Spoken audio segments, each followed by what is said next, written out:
Guys, welcome back to my channel. Today is Saturday, February the 16th, and I just want to welcome all of my new subscribers and all of my longtime supporters. Thank you for coming back each and every time that I post a new video.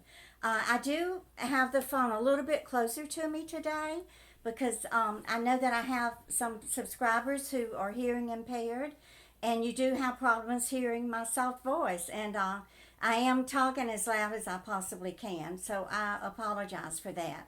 But I do make sure that the closed captioning is turned on, so you just have to turn it on your end so you can at least read what I'm saying, even when you can't hear me. And also, if you're just passing through here, please hit that subscribe button. YouTube tells me that 68% of my viewers are non-subscribers. So it doesn't cost anything, guys. So if you like what you see here, just go ahead and subscribe. I would appreciate it so much. So today I'm going to continue with the story and my the year that I lived in the drug recovery home. So this happened in the year 2001. I had just been released from 4 months in the Orange County jail. And unfortunately, when I was released, I was still addicted to drugs because even in jail, they continued to give the prescription drugs to you. So I had nowhere to live. I was completely homeless. All of my belongings had been stored in my son Jason's house in Orlando.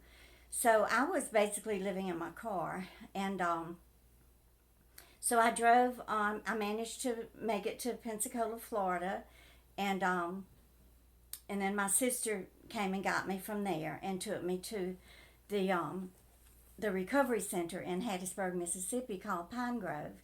And I stayed there for 28 days, and that's where they detoxed me from the drugs that I was addicted to. And these were all prescription narcotics.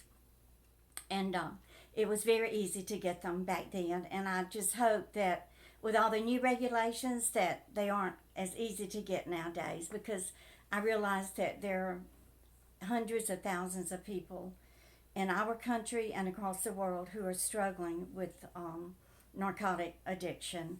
And I do encourage you to get help, because there is help out there, and you can overcome a terrible drug addiction, and you can reclaim your life just like I did. So after I spent the 28 days in Pine Grove Treatment Center in Hattiesburg, my sister had found a recovery home for me, and it's called New Beginnings, and it's located in Pensacola, Florida. So I did commit to a year because I really, really wanted to get well. And I was also dealing with grief. You know, I had numbed my emotions with the narcotics, and I had not ever grieved for the death of my son. So whenever I entered New Beginnings, one of the requirements was that we had to work. So I joined Olive Baptist Church, and it is a wonderful church. In fact, the pastor who was there then, Reverend Ted Traylor, he's still there today. And I do watch his services online, and I am still a member of Olive Baptist Church.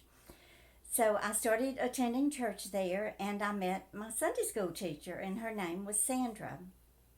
Well, she needed a housekeeper, so I went to work for her, and y'all have heard some of my stories that I told about her. Just so you know, I do not use the correct name, so don't think that you can go look her up and find who she is, because I do disguise the people that I talk about. But anyway, I was her housekeeper, and then I would go to hear her Sunday school lesson on Sunday mornings.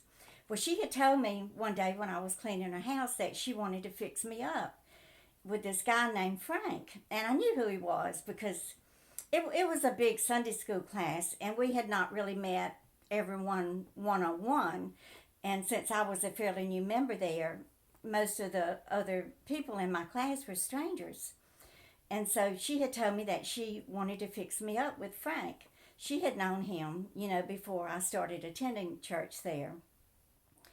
So this particular day that I was cleaning her house, she said, Frank is excited to meet you on Sunday.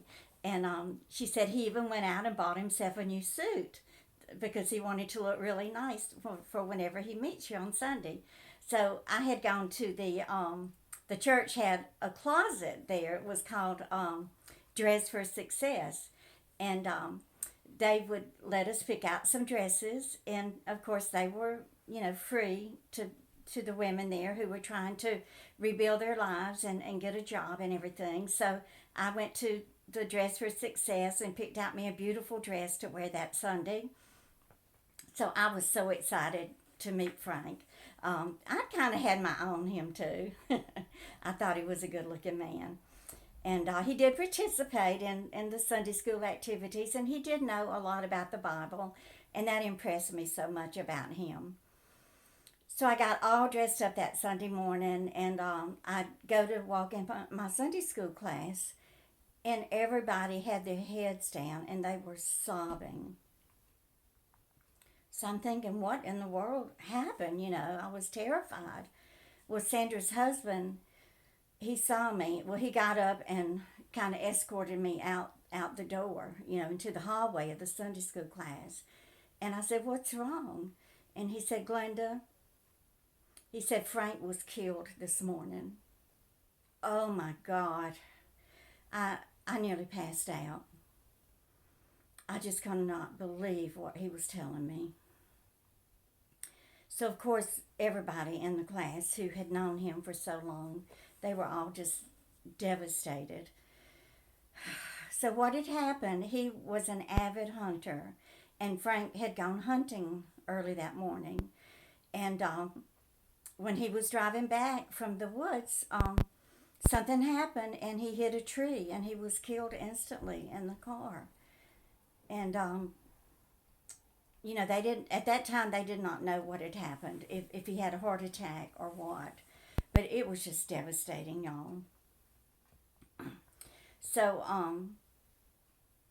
we didn't even have a Sunday school class that morning. We had prayer, and then, we were all dismissed. And I just came back to the recovery home and just went to bed and sobbed and sobbed. Well, the next day, it might have been 2 days later, they had the wake. So I went to pay my respects, and I met Frank's mother and everything, and I really knew what kind of trauma she was experiencing, and the heartache and the grief, because it had only been a few years earlier when I had gone through the same thing with my son Jeremy, when he was killed instantly, and I know what a shock it is to have to be told something like that.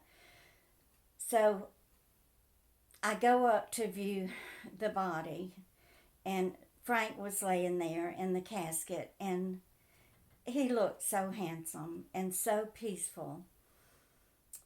And his suit was a navy blue pinstripe suit, identical to the suit that I had on my son Jeremy when he was in the casket. So I don't know, maybe Jeremy was trying to tell me something. Mom, it's okay. I've got Frank here. He's sitting beside me on the riverbank fishing. So anyway, that's just my story about what happened, and another reason I reckon why I'm still single, because I never actually got to be fixed up with Frank. So I hope you enjoyed my little stories. Please give me a thumbs up, and y'all just keep on coming back. Bye, guys.